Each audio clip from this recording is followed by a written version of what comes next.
골로새서 2장 6절 7절입니다.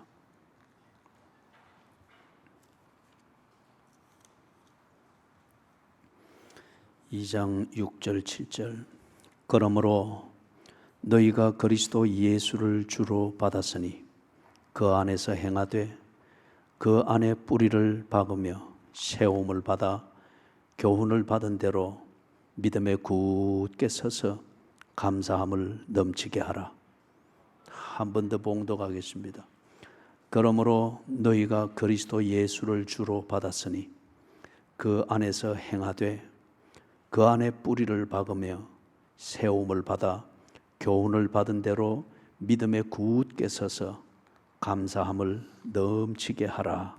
아멘.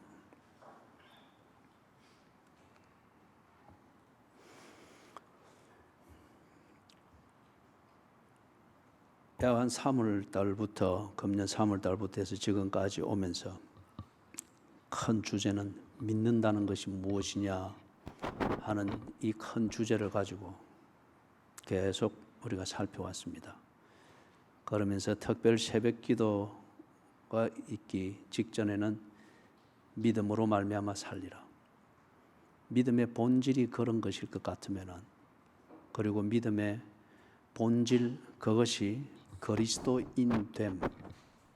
그리스도인됨의 정체성의 본질일 것 같으면은, 그러면 그리스도인은 믿음으로 말미암아 사는 사람이다. 어떤 경우가 되든 하늘이 무너지면 그 하늘을 어떻게 들어 올릴 것인가, 물리학적 사고를 가지고 사는 게 아니고 하늘이 무너진 자리에서도 그리스도인은 믿음으로 말미암아 사는 것이다. 그 믿음으로 물리학적 통찰력을 가지고 이걸 어떻게 복구하나, 그런 것이죠. 3년 밤 가뭄이던 그런 이스라엘 땅의 상황에서 엘리야와 그리고 고관 대작이었던 오바댜, 고급 공무원이었던 오바댜 같은 사람도 그 흉년에 어떻게 살아남을 것인가, 어떻게 대박을 터뜨릴 것인가, 그런 궁리를 하면서 하나님을 찾은 게 아니고 그 참 극심한 흉년 가운데서도 하나님의 백성이 지켜야 될 우선순위가 무엇인지, 그 우선순위를 따라서 하나님의 백성이 하나님의 백성다운 품위를 잃지 아니하고 지켜야 할 것이 무엇인지를 생각하면서 살았습니다. 그래서 엘리야가 배가 고프면 고플수록 먹을 게 온통 생각을 지배하죠. 그래서 먹거리 주변을 맴돌게 되고 그렇게 되는데, 그러나 엘리야는 그렇게 하지 않았습니다. 본능은 그렇게 끌어가지만은, 그러나 하나님의 백성이라는 이 정체성과 그 정체성대로 살아야 되는 믿음으로 말미암아 사는 것을 위해서 자신이 해야 될 본분, 그것에 집중하다 보니 극심한 흉년 가운데서도 더 먹을 것과 멀어지는 자리, 거기에 가서 자기가 해야 될 그것에 집중했죠. 먹는 양식은 흉년이기 때문에 먹을 수 있는 것, 그것보다도 더 험한 음식을 먹었죠. 메뚜기와 석청을 먹으면서. 그러나 그리스도인으로서, 하나님의 백성으로서 지켜야 될 우선순위, 그 우선순위에 맞도록 실제적인 삶을 어떻게 집중해야 하는가, 그것에 있어서 흐트러짐이 없었습니다. 이게 믿음으로 말미암아 사는 것입니다. 믿음으로 말미암아 사는 것은 막연하고 내용도 없는 자신의 종교적 아집을 부리는 것, 그게 아닙니다. 사람이면 누구나 다 종교심을 가지고 있고, 어떤 사람은 그 종교심을 위기 때에 많이 의존하고 쪼물락거리고 있죠. 그래서 종교적인 신비감을 만들거나 징크스를 만들어 가지고 그 위기를 벗어나려고 하는 참 막연하고 도박하듯이 그렇게 하면서 명분은 하나님의 뜻을 구한다, 또는 나는 신앙을 지키며 산다, 그거는 사기입니다. 사기고 그거는 참 그리스도인이라는 이름에 먹칠을 하고 욕먹이는 겁니다. 믿음은 실제입니다. 바른 믿음을 가진 것은 그 사람의 숨소리를 바꾸고 그 사람의 눈초리를 바꾸고, 바른 믿음을 가지면은 그 사람의 화장하는 문화를 바꾸고 인사하는 버릇을 바꾸고, 믿음은 실제입니다. 그렇기 때문에 믿음으로 말미암아 살리라, 변화되어진 삶입니다. 어떤 경우에도 새로운 가치관과 우선순위를 가지고서 처신을 살펴가면서 그렇게 하게 되는 게 믿음으로 말미암아 사는 것입니다. 믿음으로 말미암아 사는 이게 우리의 삶에서 구체적으로 실천되어지고, 그 면에서 이제는 내 스스로 부끄럽지 않고 내 스스로 그리스도인이기 때문에 이율배반적인 이 구조를 내 안에 만들어서 박쥐처럼 사는, 이것을 더 이상 하지 않고자 하는 이 진지한 고민과 몸부림, 이게 이번 특세의 주제였습니다.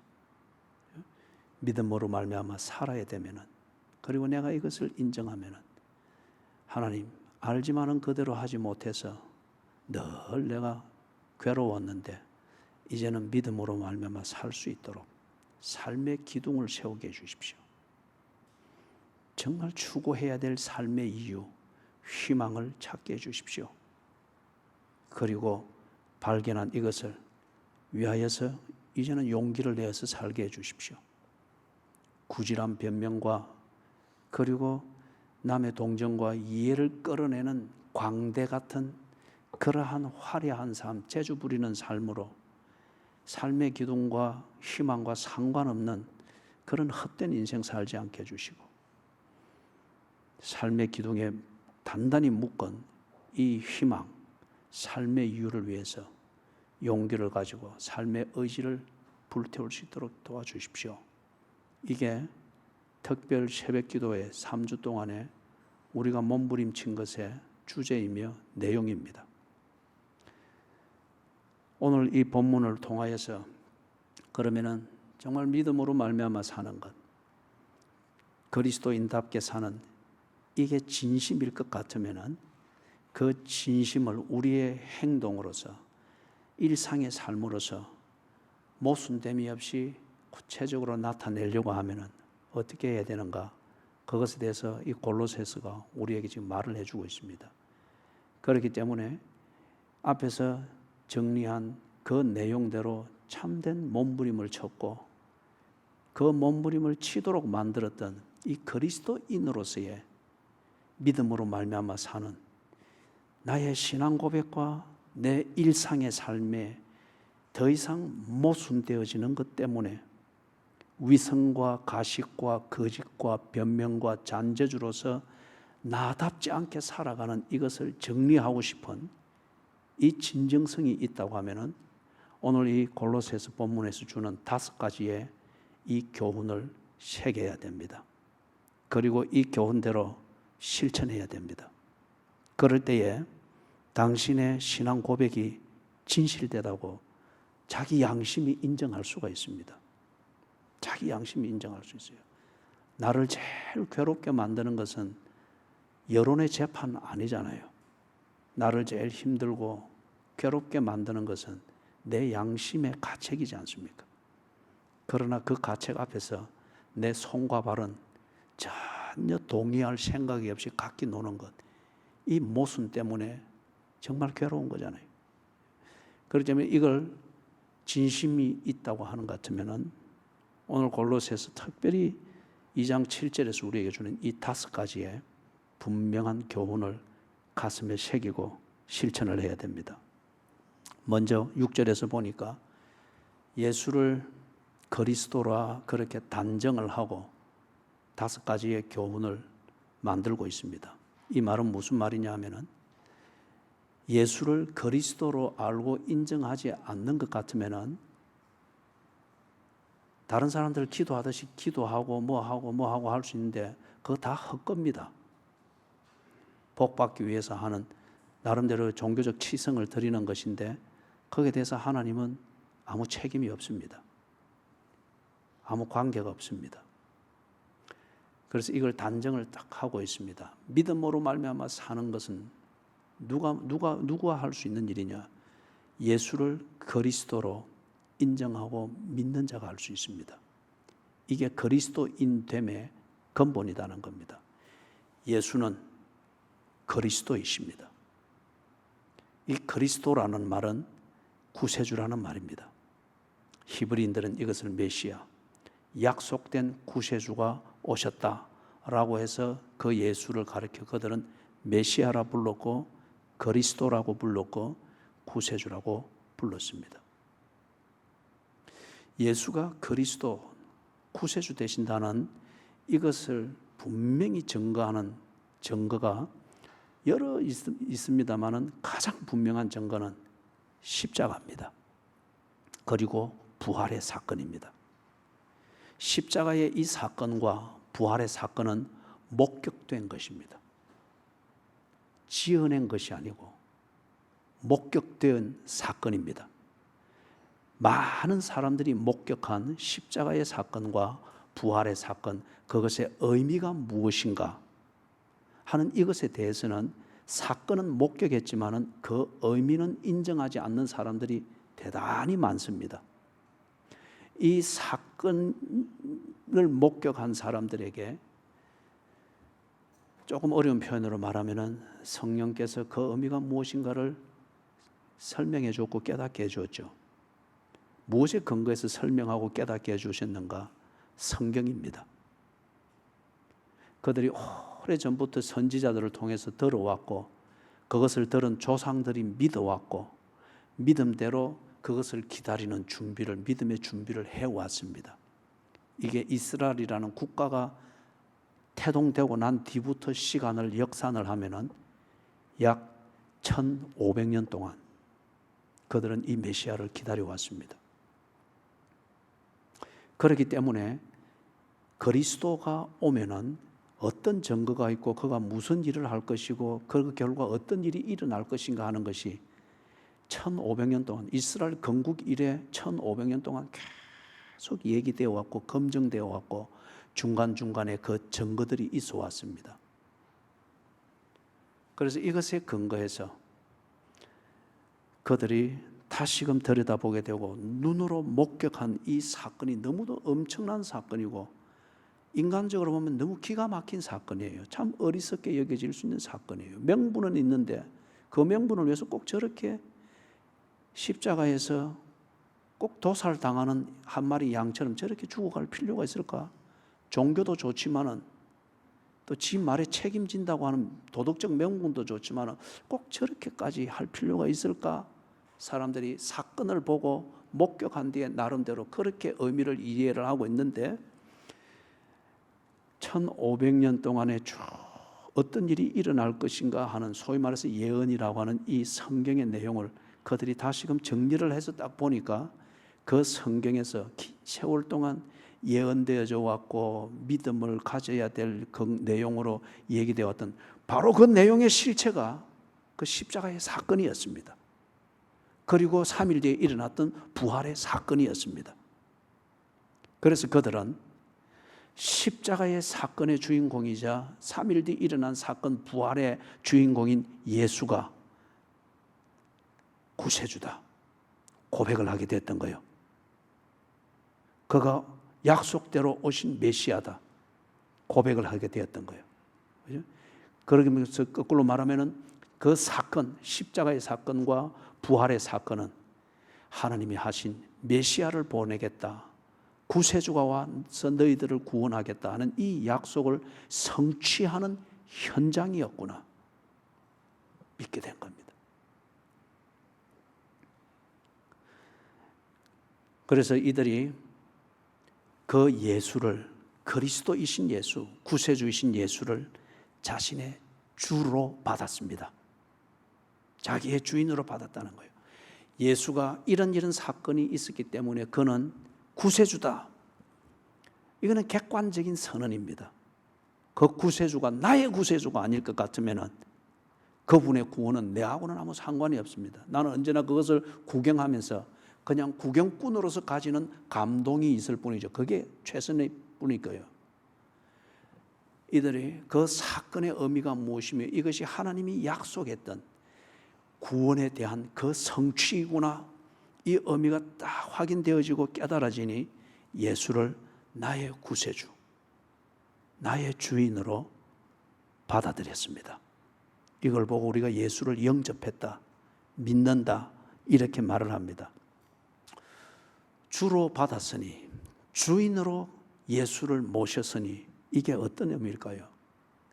이 질문을 여러분에게 드리면 여러분이 한번 생각을 해보십시오.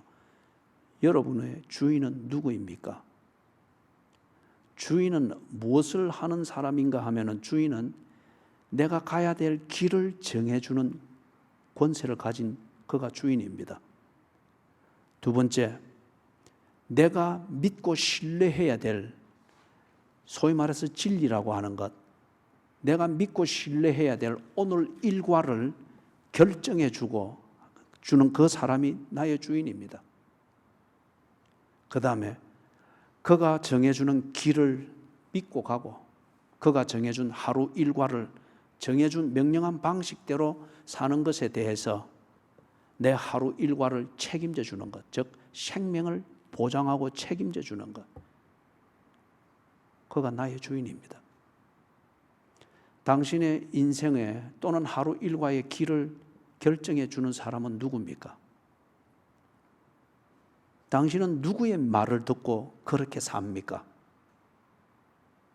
그 길을 가고 그렇게 사는 당신의 시간과 인생의 그 생명은 누가 보장해 줍니까? 이게 당신의 주인입니다. 여기에 앉아서 하나님을 부르지만은, 그리고 종교적 신비감과 몰입을 가지고 기도하고 눈물도 흘리고 몸부림을 치지만은, 그러나 사는 방식은 언제나 아내가 말하는 대로, 그 아내가 말하는 게 옳아서가 아니라 그렇게 안 하면은 괴로울 것 같으니까 그렇게 한다. 그러면 당신의 주인은 당신의 아내입니다.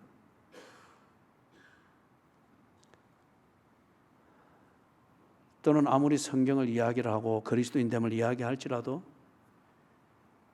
당신이 사는 방식과 또는 진로를 정하고 하루 일과를 그런 우선순위를 가지고 꼭 그런 도덕적인 판단으로 그런 내용으로 살아가고 있다고 하면은, 그 이유는 돈을 어떻게 벌까, 또 긴장을 느끼고 어려움을 느끼는 이 직장 생활을 어떻게 하면 잘 유지를 할 수 있을까, 그것으로 당신이 그렇게 일과를 정하고 그런 길을 가고 그런 식으로 문제가 해결될 것이라 믿고 그렇게 가고 있다고 하면은, 그리고 막연하지만은 일이 되면은 내가 승진도 할 것이고 뭐도 할 것이다, 당신의 일과의 내용과 가치를 그렇게 스스로 보장하고 그래서 한다면은 당신의 주인은 돈입니다. 당신의 주인은 목매달고 있는 그 직장입니다. 그렇기 때문에 당신이 예수가 구세주라고 하는 것은 인정하지만은, 그러나 그 구세주를 당신의 주인으로 영접하지는 아니했습니다. 아니면은 예수를 주인으로 영접했으나 영 뒷방, 이제는 노쇠한 부모 취급을 하면서 듣지 않습니다. 예수께서 그리 말씀하시죠. 내가 곧 길이요 진리요 생명이니 나로 말미암지 않고는 아버지께로 올 자가 없느니라. 그래서 예수님은 단호했습니다. 그리고 분명하게 사는 길을 가르쳤습니다. 명령했습니다. 두 번째, 예수는 믿어야 될 내용을 분명하게 선포하셨고, 그것을 당신이 말하는 그 내용을 믿지 않으면 그건 곧 멸망이라고 단호하게 말했습니다.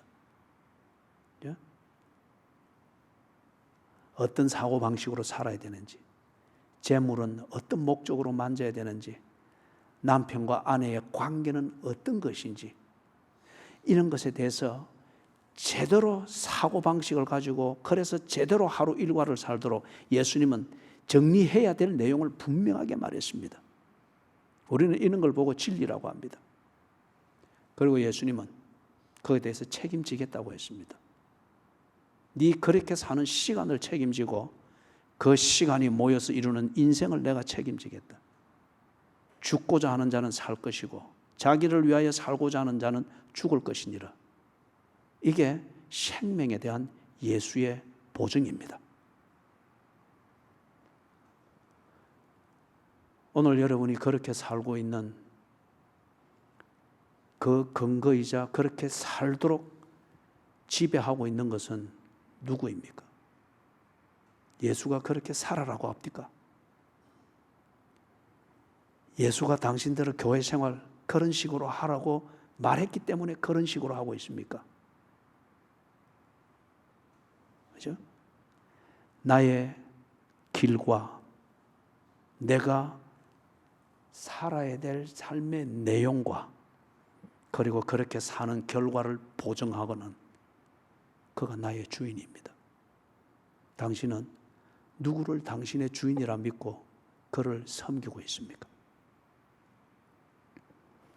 골로새에 있는 이 교인들이 예수를 그리스도로 알고 그 그리스도를 나의 주인으로 받았습니다. 그렇기 때문에 이들이 골로새는 아주 부유한 도시였습니다. 알부자들이 아주 많은 헬라의 식민지로 시작되어서 독립된 헬라식 도시였습니다. 그렇기 때문에 그들의 몸에 배어 있는 기득권이나 노하우가 아주 많죠. 예수를 주로 받고 난 뒤에 많은 것들을 고치고 버렸습니다. 왜냐하면 주로 받은 자기의 새로운 주인 예수가 가르치는 길이 그들 몸에 익은 길과는 전혀 다르기 때문에 예수가 가르치는 길대로 가려고 했습니다. 예수님이 가르쳐주는 그 삶의 내용을 믿고 몸에 익은 그 삶의 방식과 노하우와 기득권과 재물을 모았던 그 모든 것들에 대해서 기꺼이 정리를 해나갔습니다. 그럴 때 한중 옆에서는 네 그러다가 먹고 사는 건 어찌 살려 하노? 네 너무 광신적인 거 아니가? 그런 소리 들을 때 이 골로새 교인들이 내게 이렇게 살아라 말씀하는 나의 새로운 주인 예수가 내 가는 이 길을 책임지실 것이다. 내 생명을 책임지실 것이다. 그렇게 말하며 그들은 그렇게 살았습니다. 주로 받았습니다.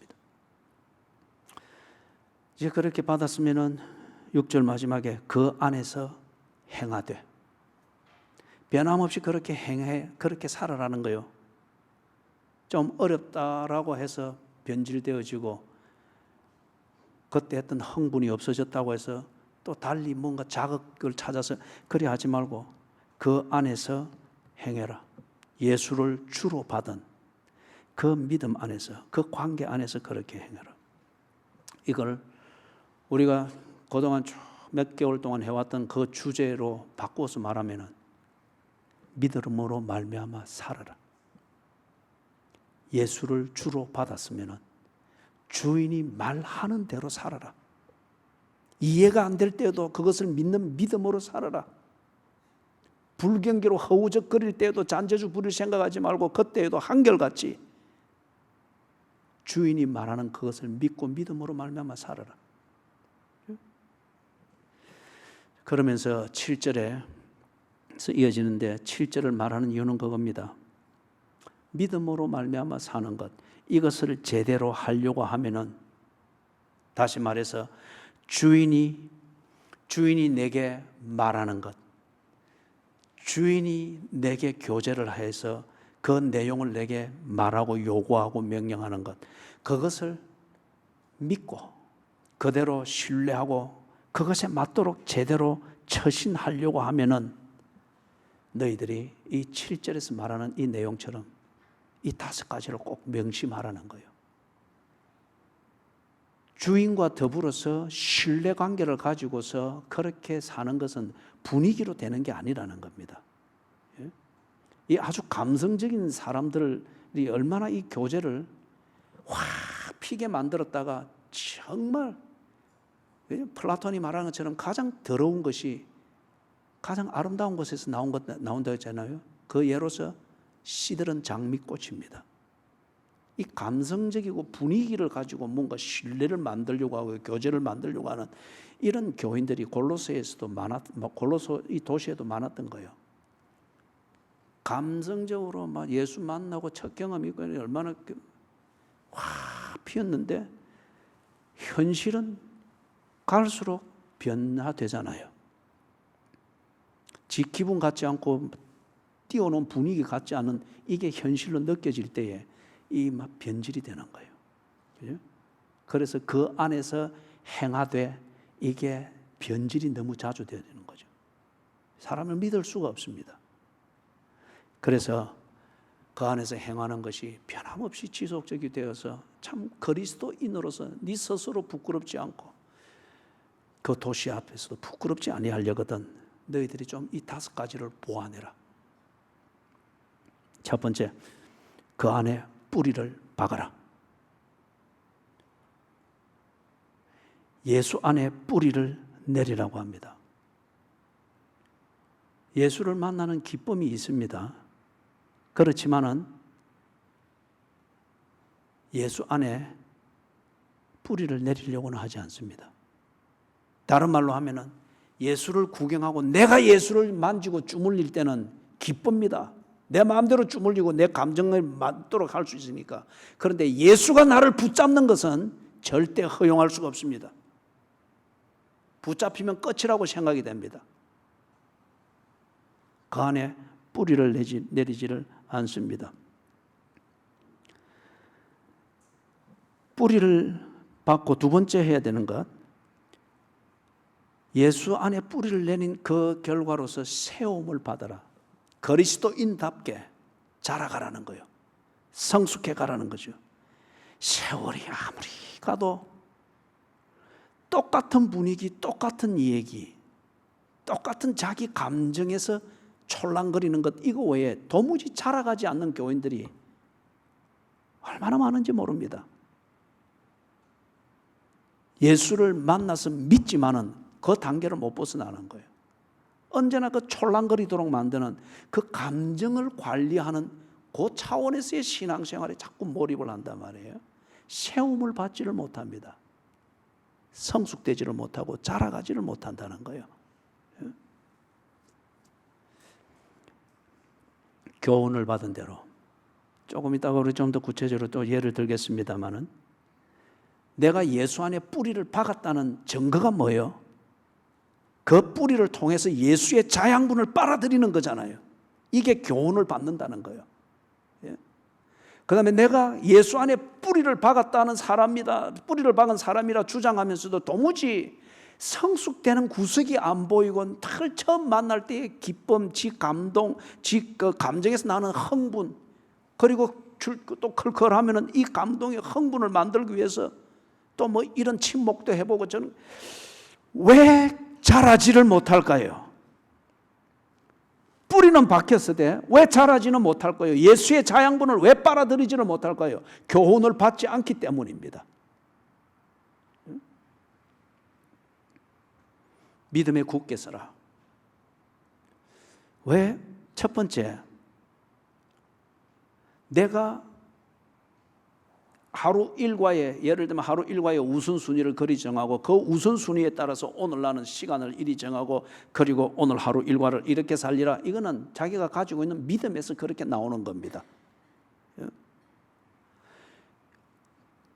예수 안에 뿌리를 받고 그가 주시는 교훈대로 교훈을 딱 받아서 예수의 자양분을 내가 쭉쭉 빨아들인다고 하면 나는 체질처럼 그리스도인의 가치관을 가지고서 그런 우선순위를 정하고서 하루 일과를 그렇게 정리하면서 살 겁니다. 이게 믿음에 굳게 선다는 거예요.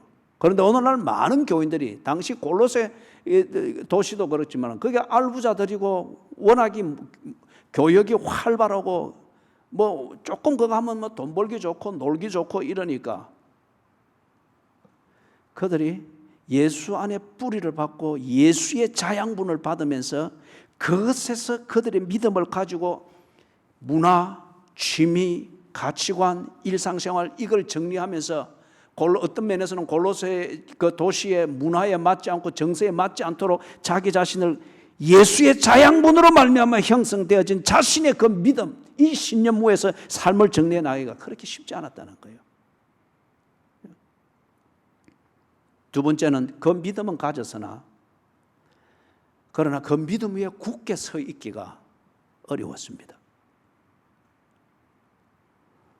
예수 안에 뿌리를 받고 그 뿌리가 빨아들이는 자양분으로서 다시 말해서 교훈을 제대로 받고 이 교훈 받은 대로 내 가치관과 문화와 습관과 성품과 인격이 다 다듬어져 갈 때 어떤 경우가 되더라도 그는 그리스도인으로서 변함이 없다는 거예요. 감사함 넘치게 하라. 비판하고 원망하고 불안하고 분노에 늘 쌓여 있고 아니면 후회하는 이것으로서 내가 뭔가 정의로웠고 뭐 양심적이다는 이런 것을 나타내려고 하고 그리고 언제나 하는 것은 요구뿐이지 뭔가 희생과 헌신을 위한 고민이 없습니다. 이거는 정말 유치하고 어린아이 같은 그리스도인입니다. 보면은 분주하고 요구가 많은 사람들이 보면은 언제나 불평이 많고 불만이 많고 비판적입니다. 이런 걸 당시 골로새 교인들도 그랬지만은 현대 교인들도 마찬가지요. 이런 걸 자기 딴에는 정의감이라고 합니다. 정의감이라고 합니다. 그죠? 감사함이 없습니다. 자, 조금 예를 들어서 정리를 하면서 마치겠습니다.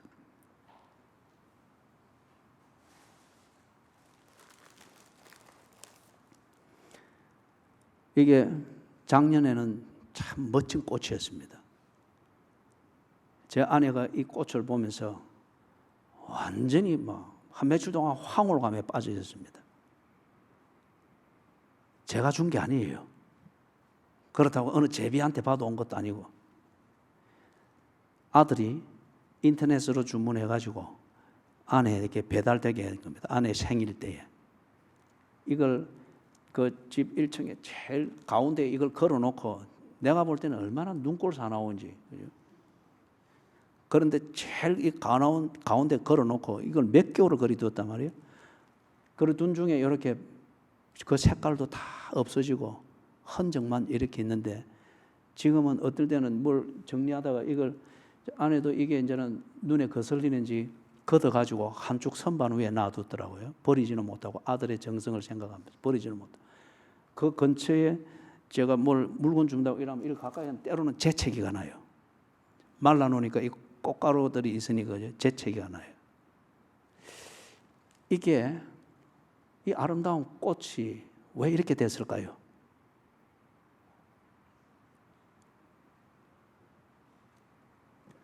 뿌리를 박지 않았기 때문입니다. 이 꽃이 꽃답게 유지할 수 있는 그 자양분을 빨아들일 뿌리가 없습니다. 한때 화려했지만은 지금은 화려한 옛 그 추억을 가지고서 자기를 과시하려고 하는데 보는 내게는 성가시고 재채기 나게 하는 별 도움이 안 되는 추억의 의미 외에는 아무것도 없는 거예요.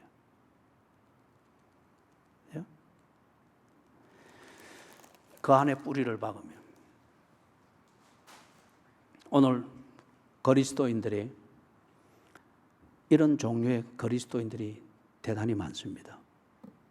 뿌리가 제대로 박혀 있지 않는 이상 예수를 믿는다 하지만은 뿌리가 제대로 예수 안에 박혀 있지 않으면은 꼭 성가신 교인이 됩니다. 세움을 받는다. 이 세움을 받는다고 하는 것은 교훈을 받는 것을 통해서 세움을 받는다고 했죠. 한 가지를 또 더 보여드릴게요.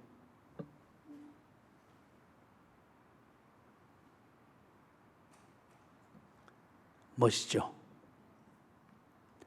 아내가 먼 길을 떠나면서 없는 동안에 지 생각하라고 이거 갖다 놨습니다. 그래서 나는 이걸 볼 시간이 없습니다. 오늘 이게 눈에 확 띄었어요. 멋있게 세워졌죠.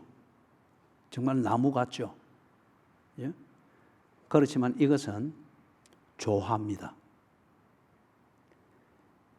이게 이런 모양으로 세워진 것은 뿌리를 박은 거기서 정말 꽃나무에게 필요한 본질적인 자양분을 빨아들이면서 이 꽃나무 본연의 색깔과 모양새와 그러한 것을 만든 게 아니고 이거는 사람이 세웠습니다. 장사치가 세웠습니다. 고객 만족을 위한 이 목적을 가지고 그것의 목적에 맞도록 사람의 손재주로 세운 것입니다. 조화입니다. 그렇기 때문에 여기는 벌도 오지 않고 나비도 오지 않고 향도 없습니다.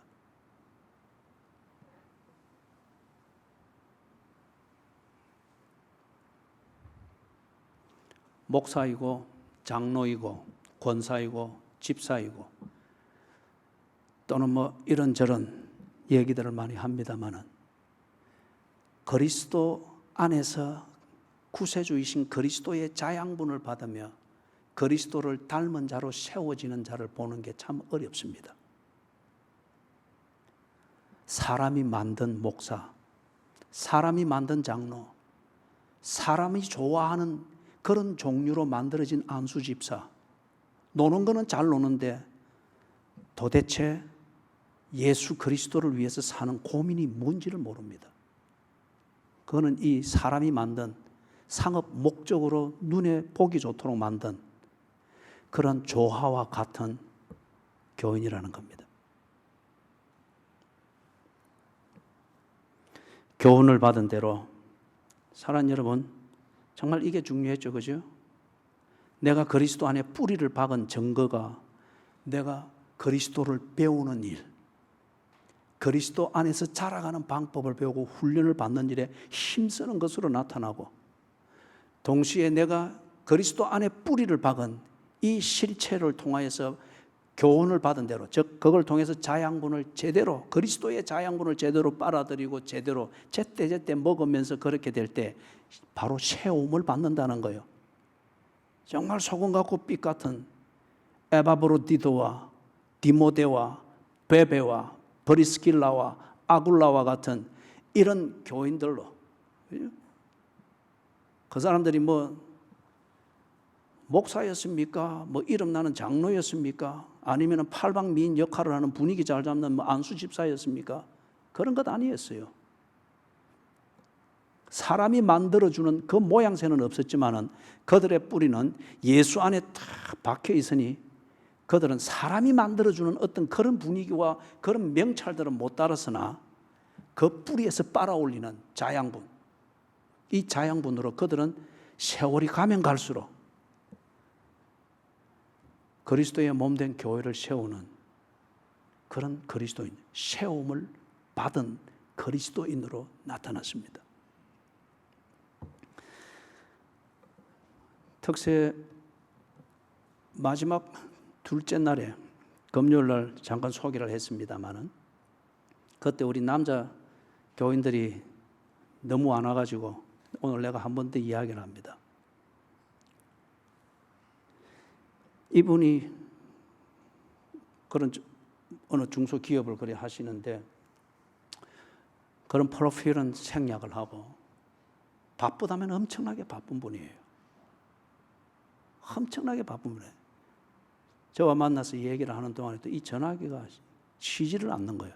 그런데 전화를 나와 한 2시간 정도 시간을 보내면서 이야기를 하는데 전화가 뭐 조금 과장해서 말하면은 한 10여 통, 10몇 통이 왔어요.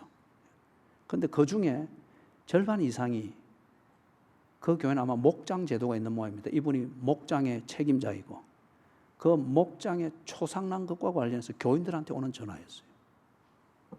그래서 내가 한 두세 번 계속 전화가 오는 걸로 이제는 전화 오면 받으시라. 당신은 사업하는 분이니까 받으셔도 된다. 내가 이해를 합니다. 그러면서 이래 나와 대화하는 내용도 그렇고 전화를 받아서 이렇게 탁탁 다이렉션을 하는 것도 그렇고 볼 때 이분이 아주 성경적 사고방식이 내가 볼 때는 우리 교회 남자 집사들을 저렇게 교육을 시켜서 만들어내야 되는데, 예? 농담 한마디도 말 한마디도 그 사안 하나에 대해서 다이렉션을 주는 것도, 그리고 그것에 대해서 나름대로 자기가 왜 그런가를 설명하는 이 전체 구조에서도 이 딱 성경적 사고방식의 틀이 딱 잡혀 있는 거예요. 말은 그냥 현장을 뛰는 사업가이다 보니 좀 거칠고 논리도 뭐 거칠고 하지만은 딱 골격이 잡혀 있는 거예요. 예? 저는 우리 교회 집사님들이 좀 그랬으면 좋겠습니다. 특히 남자 집사님들이. 피 흘리기까지 내는 열심 이전에 교훈을 받은 대로 이게 돼야 됩니다.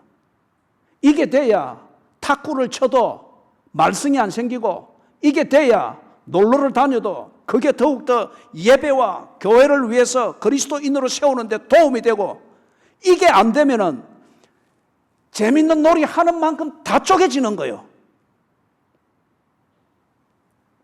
오늘 한국 교회의 문제가 그거지 않습니까? 그래서 이분이, 제가 딱 처음에 몇 마디를 들어보니까 정리된 게 이 크로스웨이예요. 그래서 내가 바로 물은 겁니다. 집사님 크로스웨이 했죠? 예 하면서 크로스웨이를 7번 반복해서 들었다는 거예요. 7번 반복해 듣는데 7년이 걸렸다는 거예요. 자기는 그게 결코 지겹지 않았다는 겁니다. 물론 그 교회에서 하는 크로스웨이는 내가 들어보니까 우리가 이렇게 하듯이 이렇게 하는 거, 거기는 모든 게 설교 형식으로 하는 겁니다. 그런데 그게 이제 들으면서 나름대로 감동의 부분을 또 새기게 되고, 이런 잠깐 모자이크식으로 쌓여가니까 그만큼 시간이 걸릴 수도 있는데, 그러면 내가 참 감동을 했던 게, 그리고 우리 교회 집사님들도 좀 그럴 수 있기를 바라는 것, 그것을 바라는 것은 뭔가 예수를 바로 배우고자 하는 것, 내가 믿는 바가 무엇인가에 대해서 바로 배우고자 하는 것. 믿음이 있어야 굳게 서든지 말든지 할 거지 않느냐 이거죠. 그죠? 이걸 좀 바로 배우고자 하는 것, 이걸 위하여서 바쁘다고 하면은 그 양반도 뭐 현대교회 교인들, 특히 남자 교인들 앞에 딱 줄 세우면은 상위 1% 정도는 바쁠 수 있는 분일 것 같아요, 보니까.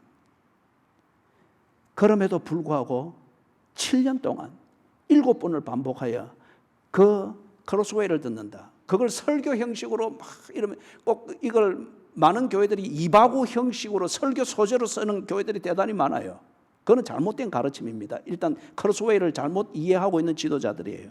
그럼에도 불구하고 그리하면은 시간이 굉장히 깁니다.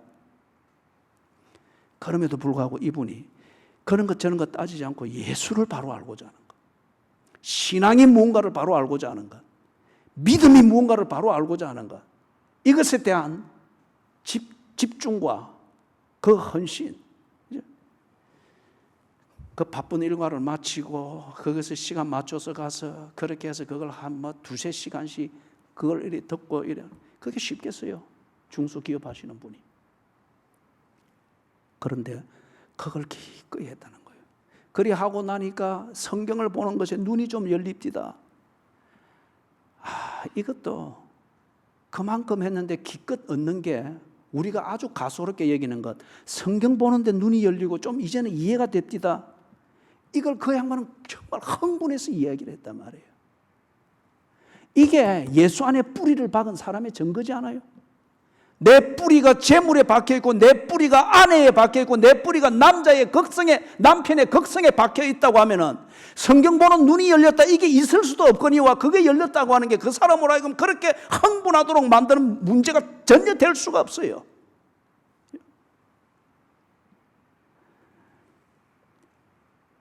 그러니 이분이 교훈을 받는 그 일에 예수의 뿌리를 박은 그것으로부터 자양분을 쭉쭉 빨아들이는 여기에, 그것에서 딱 교훈을 받는 게 언제나 성실하고 딱 바르게 되어 있으니까 세움을 받음에 있어 흐트러짐이 없는 거예요.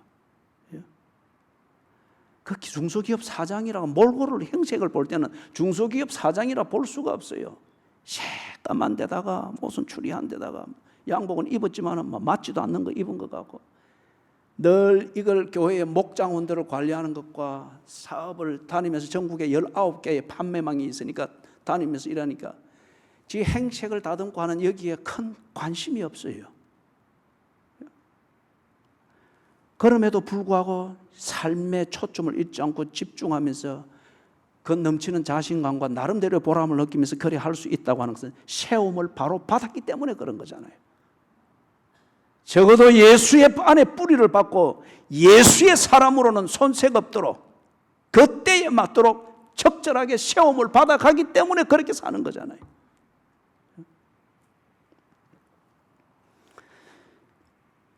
믿음에 굳게 서서 감사함 넘치게 하라. 그분의 이야기를 조금 더 이어서 하면 그렇습니다. 그래서 한 번은 이래 보니까 교회가 너무 재정을 방만하게 쓰는 것 같아서 자기한테 서서히 이게 돼서 불만이 생기더라는 거예요. 11조 생활은 자기는 꼬박꼬박 하는데 중소기업 매출이 많고 또는 수입이 많으니까 그렇게 조금 생각할 때는 자기가 내는 11조의 액수가 다른 사람들과 비교가 될 수 있고 그게 교회 살림이나 이걸 하는 데 있어서 그 관점에서 보게 되어질 때 비판의식이 생기죠. 그러면서 어느 날 그 교회 금요 철학 심야 기도회 때 그렇게 기도를 하면서 그런데 뭔가 탁 내리를 때리더라는 거예요. 이제 그게 일종의 깨달음이죠. 그래서 자기로서는 그게 하나님의 음성이었다. 그렇게 이해한다라고 하면서 하는 게 네가 내한테 11조를 낸다고 해서 그렇게 교회에 대해서 어느 때부터는 네가 비판적이 되고 감시만 하게 되는데 그래? 나머지 네 10의 9는 어떻게 쓰고 있노? 11조는 네가 내거라 해서 네 나름대로 믿음 가지고 내는데 10의 9는 그럼 네 거가. 11조를 낸 것에 대해서 글이 쓴다고 하는 것에 대해서 네가 나름대로 기준을 가지고 비판과 불만이 쌓이는데 10의 9를 쓰는 것에 대해서 누가 너더러 비판하고 원망하더냐? 그리고 그 10의 9는 내 것이 아니더냐? 내가 네게 준 것이지 않느냐? 내가 네게 불평하고 불만하고 늘 감시하고 거기에 있더냐? 그때 이 양반이 의자 위에 무릎을 딱 꿇고 앉아가지고 자기 표현으로 이렇게 싹싹 빌었답니다. 그렇게 빌면서 하나님 앞에 간절히 기도를 한 게 그 오만과 자만을 용서를 구하면서 빌다가 보니 아침 해가 뜨더랍니다. 사랑하는 여러분, 지금 돈에 대한 얘기가 아닙니다. 어쩌면 돈이 우리의 믿음을 검증하게 만드는 최종적인 시금석 중에 하나죠. 그 사람의 진실을 보는. 그래서 예수님께서 마태복음 6장 25절에서 하나님과 재물을 겸하여 섬길 수 없느니라. 하나님과 사탄을 이걸 대조하지 않고 하나님과 재물을 겸하여 섬길 수 없느니라. 재물 아니면 재물과 관련되어진 어떤 것 때문에 이 그리스도인들이 믿음으로 말미암아 살지 아니하고 지체주껏 사는 이게 너무 다양하고 보편적이기 때문에 그리 말씀한 거예요.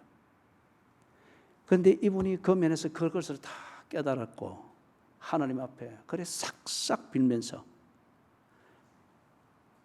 동이 밝아오도록 그렇게 하나님께 살려달라고 간구를 할 수 있었던 것은 그의 믿음 때문에 그런 거잖아요. 그 믿음 위에 서 있기 때문에 그런 거잖아요. 그리고 그 이후의 삶에 그 다음부터 막 11조 내고 자기는 어떻게 하든지 간에 일절 그런 생각 가지지 않게 됐다. 모든 것은 감사하고 하나님의 은혜고. 사랑하는 여러분, 이 면에서 여러분에게 도전합니다. 특히 남자 집사님들, 남자 교인 여러분들, 여러분 11조 생활 바로 하십니까? 생색내기 아니면 11조에 대한 교인의 부담감 때우는 어떤 표시 정도 그 정도 하고 있는 경우 아닐까요?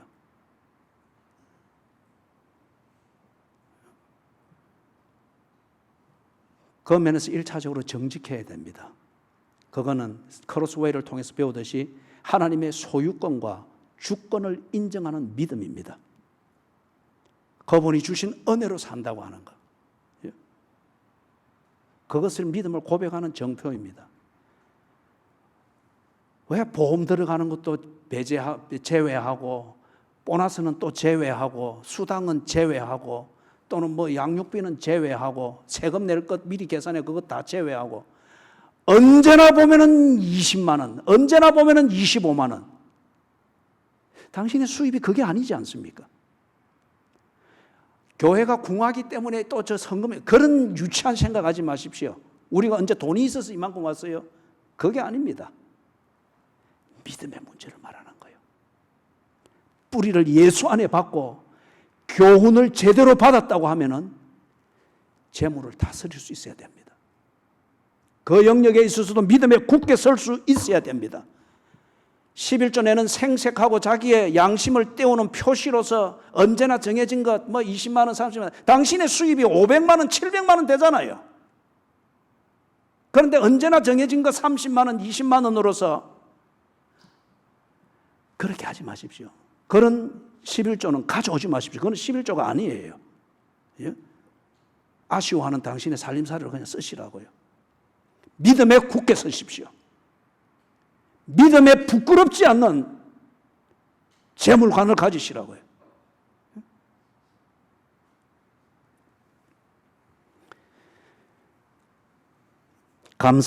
믿음에 굳게 서서 감사함 넘치게 하라. 여러분들이 설교를 듣고 기도 나름대로 하고 또 제자훈련, 큐티, 무슨 세미나를 특강을 쫓아다니고 그 다음에 현대 한국 교회를 온통 지배하고 있는 대세 중의 대세, 성도의 교제라는 이 이름으로 하는 친목관계, 그것으로 이 거미줄처럼 사람을 이리 딱 그 교회에 붙잡아 매도록 하는 여기에 어떤 게 얽히려고 하고. 그런데 이게 오늘날 우리 한국 교회 교인들을 믿음에 굳게 서도록 만드는 바른 교훈의 역할을 했느냐? 오히려 이 부작용이었잖아요. 그죠? 예수를 선택합니까? 교회 안에서 만든 친목 관계를 선택합니까? 여러분은 무엇을 위해서 설교를 듣습니까? 그 설교를 통해서 뭘 배웁니까? 예수 안에 뿌리를 박은 그 뿌리에서 예수 그분으로부터 자양분을 쭉쭉 빨아 올라드리는 이게 여러분이 받고 추구하고 심지어는 목숨을 걸어야 될 교훈입니다. 그래야 어떤 경우에도 예수의 사람처럼 서 있을 수 있습니다. 한 여집사님의 얘기를 드리고 마치겠습니다. 대구에 있을 때에 그 교회에 있었던 그 여집사님인데 부임을 해서 새벽 기도를 이렇게 해나갈 때 처음에 새벽 기도 모이는데 그걸 보니까 9명, 11명, 요래요. 그래서 그 모이는 사람 숫자에 맞춰서 조그마한 작은 홀에서, 그죠? 그런데 이제 가서 새벽 기도를 하고 이래 하면서 새벽 기도를 나오는 분들이 점점 많아졌습니다. 뭐 새벽 기도 강조한 건 아닙니다. 그만큼 하나님에게 뿌리를 내린 거기서 빨아들일 자양분이 궁했다는 거죠. 그리고 그걸 통해서 교훈을 받으면서 점점 세워져 가니 먹어야 될 그들의 양식과 드려야 될 시간이 뭔가에 집중이 되니까 점점 새벽을 깨우는 교인들이 많았습니다. 나중에 반동에 올라가서 이래 합니다. 그런데 그 초창기에 몇 명 안 되니까 다 막 소리내서 하면 들릴 수 있잖아요. 그런데 한 여자분이 그렇게 기도를 하는 거예요. 막 우는 것도 아니고 그 막 여자분들이 그 특히 이 막 가슴에 맺히고 이래 할 때 내는 그 소리와 그 억양으로 하나님 이제 제 인생을 돌려주세요. 이제 제 인생을 돌려주세요. 이걸 거의 한 시간 동안을 용을 쓰고 있는 거예요. 주문을 왜 어디 돌려주세요 이런 게 아니고 이 왜 부부간에 싸우면은 그 하는 게 있잖아요, 그죠? 그것처럼 하나님 제 인생을 이제 돌려주세요. 뒤에 이제 이분을 그런 사연을 신방하면서 이래 조금씩 알아가니까 그런 거예요. 남편, 시어머니, 친정 부모님 둘, 그리고 이 가족 관계에서 너무 늘 억울한 거예요. 자기 입장에서 하여튼 어찌든지 간에. 그 다음에 내가 이래 신방을 가서 그분들을 만나볼 때에 그럴 수밖에 없겠다고 싶어요. 인격이든지 성품이든지 그 다음에 재물에 대한 욕심이든지 이걸 딸에게 그리고 며느리에게 자기들 감정에서 막 또 예수를 믿는다는 이 믿음으로 또 성품도 착하고 조용한 분이 되니까 이걸 감당은 안 되는데 꾹 참는 거예요. 그래 이게 그날 새벽기도 와서 그런 식으로 터져버린 거예요. 하나님 내 인생 돌려주세요. 이렇게 사는 것 더 이상 하나님 앞에서도 못 살겠습니다. 내 인생 돌려주세요. 억울합니다. 그 다음에 이런 처지를 보면서 교회가 이 여집사님에 대한 권면이 잘못됐어요. 꼭 한나가 그렇게 자기의 기도의 제목을 가지고 하나님 앞에 애절하게 심정을 쏟아 놓을 때 엘리 제사장이 그냥 객관적으로만 보고 모든 여인들이 와서 저리 울고 기도하는 것은 이런 문제 때문일 거다라는 식으로 해서 더 한마디 던지는 게 그게 무슨 위로와 이런 자기 딴을 한다고 하지만 이 한나에게는 치명적인 가시가 됐죠. 그런데 이분이 그 있을 때 앞에 있던 그 교회 목사님이든지 권사님이든지 물을 위로한답시고 늘 하는 게 잘못된 권면이었어요. 이 여집사님의 입장을 전혀 헤아리지 못하고 사정을 정확히 알지도 못하면서 그냥 자기들이 보는 짐작으로 이리 해라 저리 해라 젊은 네가 어떻게 좀 더 참지 또는 하나님이 도우시니까 이 입에 발린 이런 소리들을 전혀 도움이 안 되죠. 그러니 자기 안에 꽉 갇혀버린 거예요. 누구도 의지하지 않고. 그러면서 이번 연애 단계에 하나님이 나를 도우신다.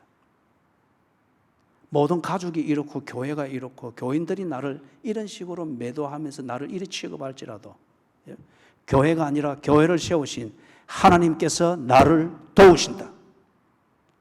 하나님은 나를 알고 계신다.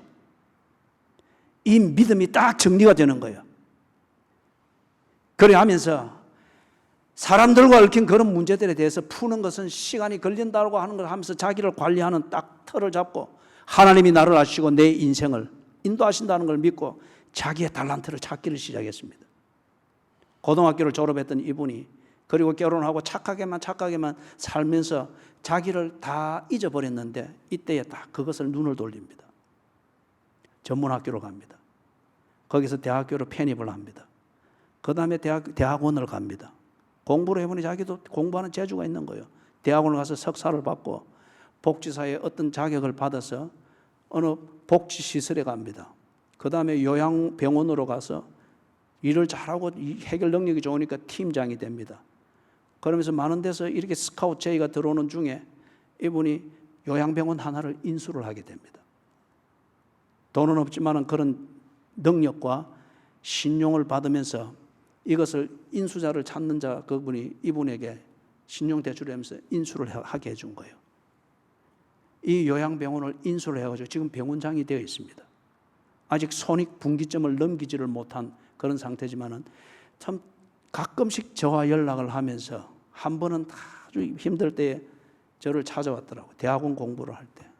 그래서 만나서 이렇게 이야기하는데 갈 때 부산역에서 이래 보내는데 갑자기 제 손을 잡더만은 자기 머리에 이리 올려가지고 이리 쓰다듬는 걸 자기 손으로 이리 하는 거예요.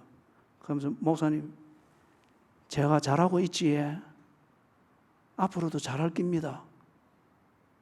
목사님에게 배운 대로 할 겁니다. 그러면서 횡하니 갔어요. 그리고 지금 이게 이러는데 그래서 손익분기점을 아직 넘지는 못해서나 제가 지난번 개교식 가기 2주 전에 연락이 와서 목사님 목사님 따라 선교지도 가고 싶고 많은 도움을 드리고 싶은데 아직은 손익분기점을 못 넘었습니다. 많이 났습니다. 그래도 이번에 가시는데 좀 도움이 되고 싶습니다. 계좌번호 가르쳐 달라는 거예요. 나는 병원 문서 넘겨줄까 싶어가지고 하지 마십시오 하다가 못 이길 그거라서 가르쳐 줬더만은 정말 정성스러운 것. 전체 액수로 치면 작은 것입니다만 그러나 그 심정을 아니까 정말 정성스러운 것, 그걸 가지고 갔어요. 계좌로 보냈길래 이걸 가져가서 그때 현장에 가서 정성스러운 그걸 의미 있는 것을 내가 알고 있으니까 거기 가서 의미 있게 썼습니다. 사랑하는 여러분, 이분이 늘 그래 각오처럼 이야기를 합니다. 목사님, 예, 병원을 잘 하고 싶어요. 그래서 아무 도움을 받지 못할 그런 사람들이 병원에 와서 요양을 지내는데 저분들을 끝까지 내가 잘 돌봐주고 싶어요. 그 다음에 또 늘 이번에 꼭 목사님 따라 선교 현장에 가고 싶어요. 이분이 선교 활동을 안 하니 그게 아니에요. 그 어려운 중에서도 인터콥, 이거는 중동 지역의 이슬람권에 선교하는 선교단체입니다.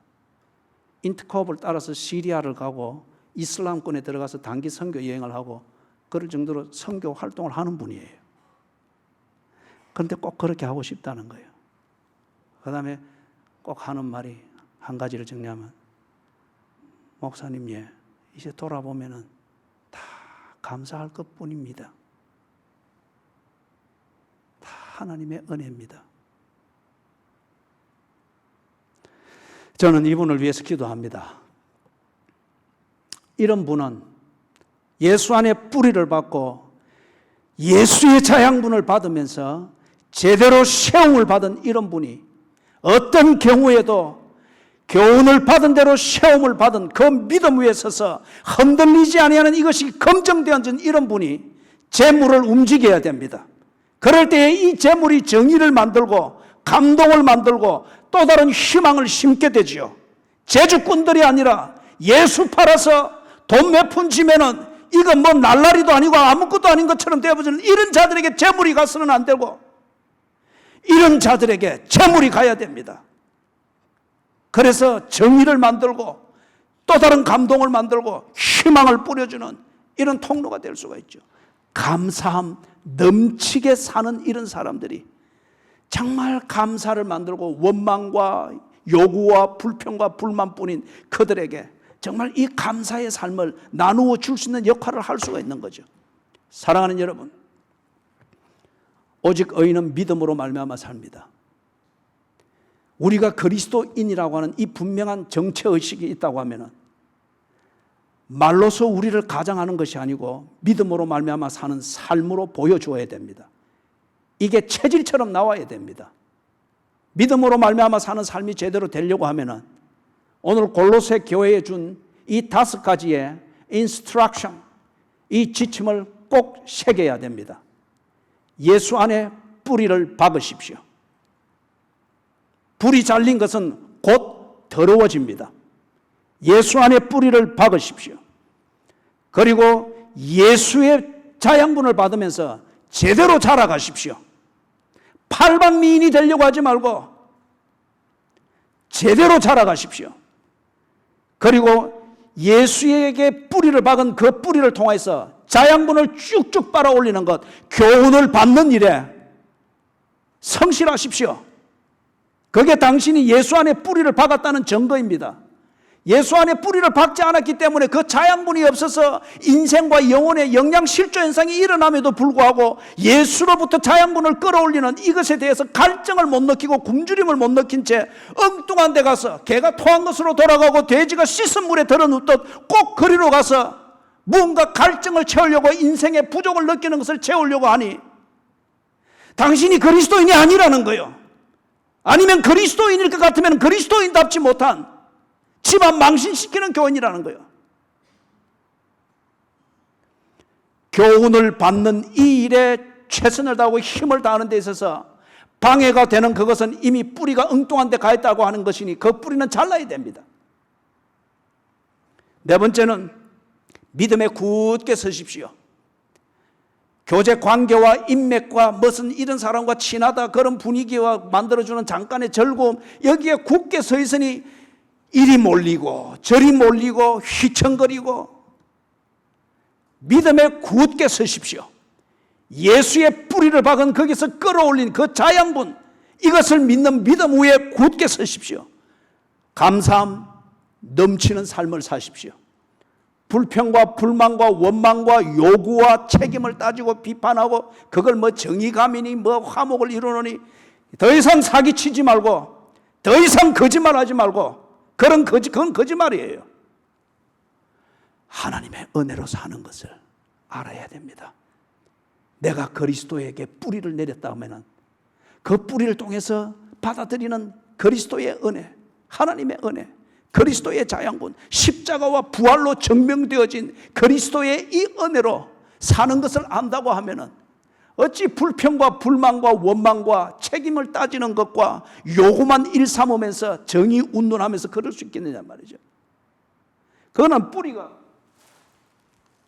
잘라진 이 조화와 같은 거예요. 왜 나를 꽃병에 꼽아주지 않느냐? 이런 불평과 같은 거예요.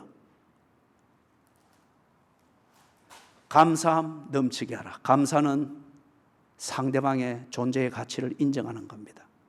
감사는 그 상대방이 내게 해준 일의 의미와 가치를 인정하는 겁니다. 내가 뿌리를 박은 예수가 내게 해주신 일을 안다고 하면, 그분이 나의 구세주인 것을 인정한다고 하면 어찌 불평과 불만과 원망, 요구하는 것만으로 세월을 낭비할 수가 있겠습니까? 그죠? 그분이 내게 주신 교훈을 받은 대로 그 감사함 넘치게 하는 삶을 사는데 집중을 하겠죠. 그 삶이 우리에게 기쁨이 아니겠습니까? 그 삶이 진정한 기쁨이지 않겠습니까? 그게 뭐 탁구 몇 번 쳐서 얻는 기쁨에 비할 수가 있겠어요?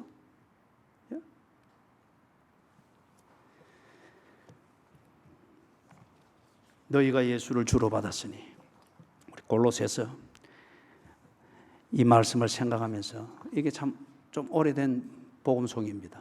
제가 청년 때에 이걸 정말 힘차게 불렀습니다. 우리 이 찬양을